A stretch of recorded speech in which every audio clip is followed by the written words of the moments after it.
The wind. It whips around me, carrying the scent of dust and stone. But it doesn't carry the scent of defeat. Not this time. My blood sings with the roaring power of Haman, a golden sun burning within my chest. I can still feel the phantom pain, the grinding of Wammu's divine sandstorm against my skin, against my very soul. He was a tempest, a force of nature, but even a tempest can be calmed. I remember his final moments, his eyes, ancient and filled with a warrior's pride, looking at me not with hatred, but with a strange, profound respect. He called me magnificent, me, the arrogant, hot-headed Zeppeli. In that moment, something shifted inside me. It wasn't just about avenging my father anymore. It was about honoring a warrior's spirit, even that of an enemy. He dissipated into the wind, leaving behind only the antidote ring for Jojo and a profound silence. I took the ring, its cool metal a stark contrast to the burning in my lungs. My body screamed in protest. Every muscle, every bone ached with a depth I'd never known. I wanted to collapse, to let the darkness take me.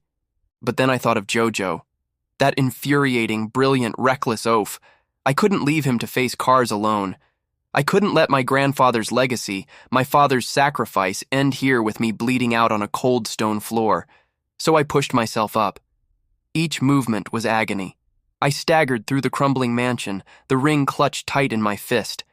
This wasn't just an antidote, it was a promise. A promise to Jojo, to Lisa, and to myself. We would see the sun rise on a world free from the Pillar Men. Finding them. The relief that washed over me was quickly replaced by grim reality. Jojo, bless his stupid heart, was a mess, but his eyes lit up when he saw me.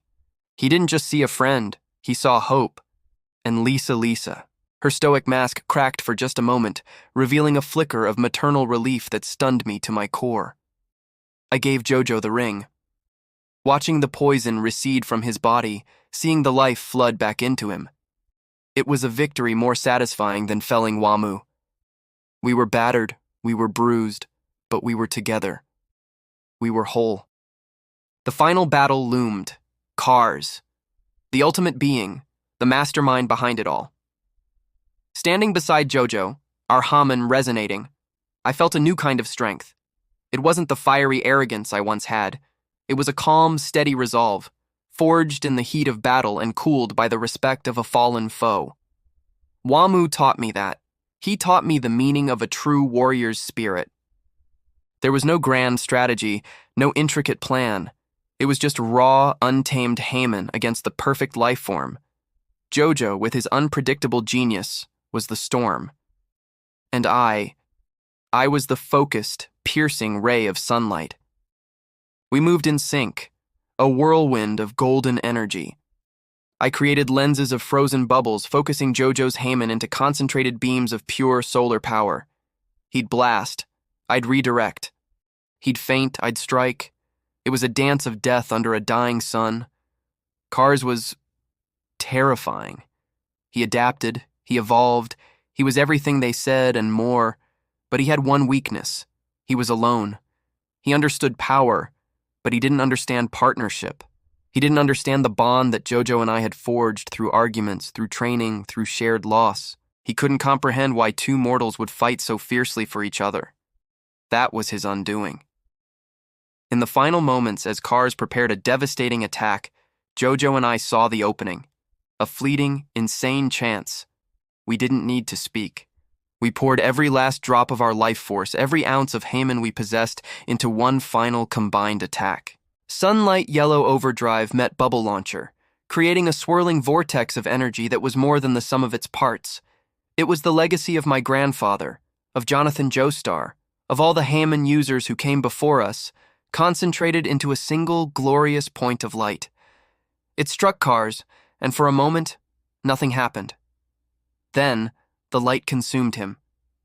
It wasn't just an attack, it was a purification.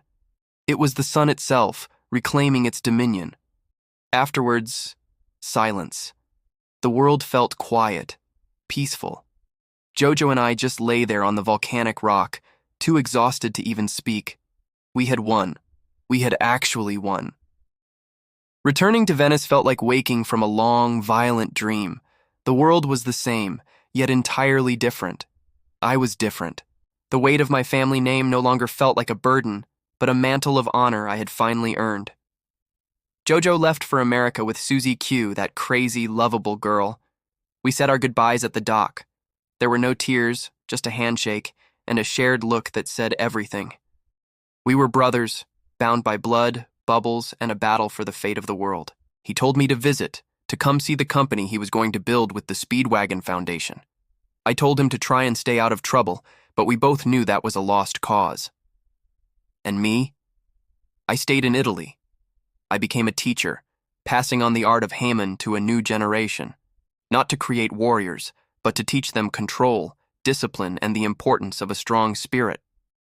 I wanted to ensure that the light of Haman would never be extinguished. Sometimes, when the sun is setting and casts long shadows, I think of Wammu. I think of his honor. And I try to live a life worthy of the warrior who, in dying, taught me what it truly meant to live. My name is Ceasar Antonio Zeppeli, and this is not an ending. It is my new beginning. Thank you all for listening to my story. If you enjoyed this little trip into what could have been, please consider liking this video and subscribing for more. Until next time, stay golden.